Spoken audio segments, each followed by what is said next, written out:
Do you want to improve at a quicker pace? Check out the GitGud course where I double down on how to put the racing theory into practice.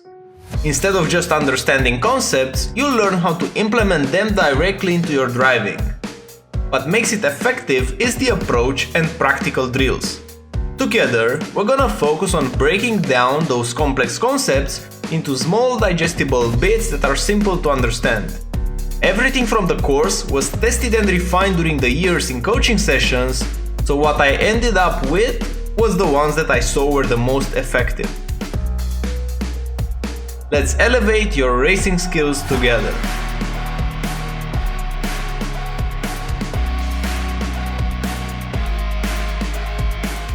Now for the track guide. For turn 1, what I'm using as a reference for braking is the white line in the center of the track right now. Whenever I'm past the white line, I'm applying the brakes and I want to brake really hard into turn 1 just because we have a lot of speed and we can make use of the downforce of the car. So picking up to 100%, then the next thing is to use this curb on the left side. The white and red curb can be used on entry and it's ideal if you put the left tire on it once you bleed off the brake pressure. It's important to not brake on the curb, but whenever you're bleeding the pressure and you have less brakes applied, then the efficiency under braking would be still good and you can use this curb on entry. So opening up this corner as much as we can, and while we go into the mid-corner phase, it's important to release the brakes very quickly. You will notice that in my lap, the inside right tire is locking up on turn in, which is not ideal. This will increase tire temps and overall you will have less grip in the corner, so ideally you want to drop off the brakes very quickly. I did it, but it was a bit too late. So the main thing here is braking hard and bleeding quickly so that the tires won't lock up. In terms of apex, you don't want to go past this curb just because the car suspension won't like it that much. I'm using here the fixed setup, so going around it and cutting around this curb as late as we can and then putting the power down while using all the track on the exit.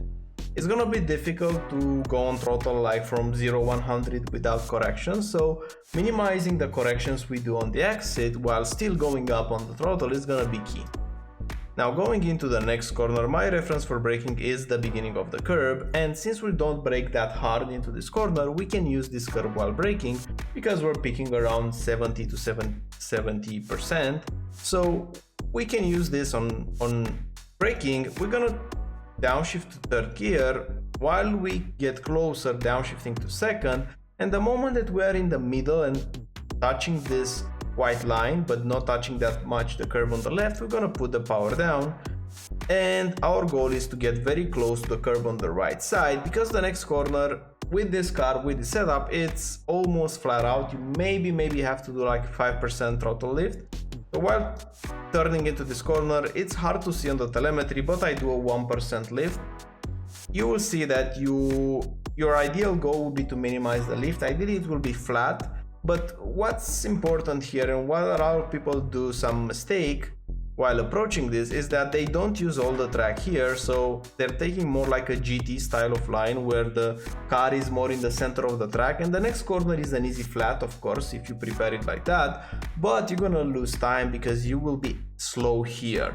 So we want to try to be fast in both corners, both here on the exit but also on the corner entry in the next one. So ideally you want to get closer to this curb on the right and still don't lift for this corner, but cut a lot this curb. That's gonna give you this space, and right now this is not on off track, this is very close to the off track limit, having the right tires on the white line. Now going into the next corner, this can be very tricky because it's a blind corner. First things first, opening up using the curb like the previous corner. Now braking softly with this car and downshifting to fifth gear, and the moment that you touch this curb, you're gonna get back on power and use this curb on the exit. You don't want to use that much though. You can use this curb on the exit a bit less because the car will feel a bit bumpy, so if you're gonna use the curb a bit less, you won't lose that much time, just because the car can bottom out and you will lose time if you use all the curb.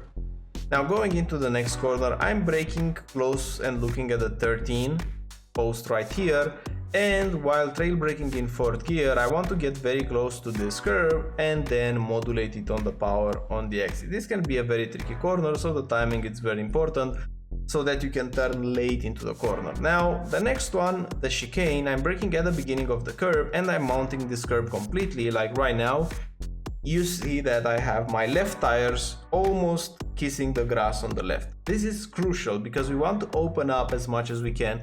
Track usage is gonna be key here. So while downshifting to 2nd gear, it's important to cut a lot this curve, and the moment that we touch the curve, already be back on power, as you can see here on the telemetry, putting the power down nice and early.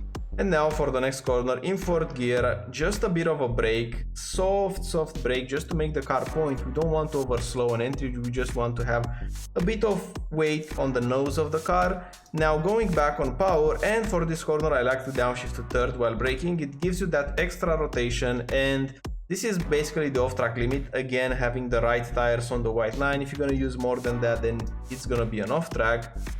For the next corner, this with the fixed setup you have to brake, so I'm positioning all the way to the left on the curb, and then when I'm applying the brakes, soft braking, downshifting to 4th, and then putting the power down very quickly, 0 to 100. That's gonna be key.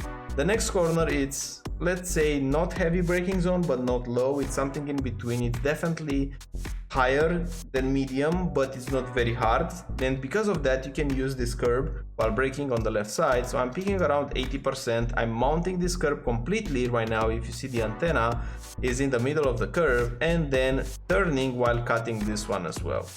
The moment that you arrive into this part, you will put the power down, because this will give you some rotation on the rear tires to make a small drift, let's call it like that, so that you won't get the off track. I like to do it, it's very consistent. If you put the power just a bit early, the rear will turn and it will give you that extra rotation on exit, so you won't pick the off track. That's gonna be key again.